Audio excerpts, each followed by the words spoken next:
پیغمبر اسلام صلی اللہ علیہ وسلم کا فرمان بھی یہ ہے کہ الحرب خدعۃ، جنگ چال کا نام ہے۔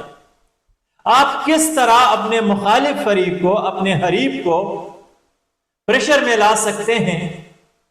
ان کو آپ نفسیاتی طور پر شکست سے دوچار کر سکتے ہیں، کس طرح نفسیاتی طور پر آپ اس کو مغلوب کر سکتے ہیں، کس طرح آپ اس کو پریشر پر لا سکتے ہیں۔ اور رسول اللہ کا یہ فرمان ہے کہ 100 لوگوں کو قتل کرنے سے بہتر یہ ہے کہ ایک بندے کو آپ مسلمان بنا دیں۔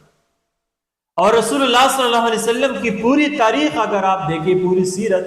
تو آپ کی کوشش یہ تھی کہ جنگ نہ ہو جائے، کسی بھی حالت میں جنگ نہ ہو جائے۔ اگر کسی ناگزیر صورتحال میں بھی موقع آ جاتا جنگ کی، تو رسول اللہ صلی اللہ علیہ وسلم کی کوشش یہ تھی کہ نقصان کم سے کم ہو، نقصان کم سے کم ہو، جانی ہو یا مالی ہو۔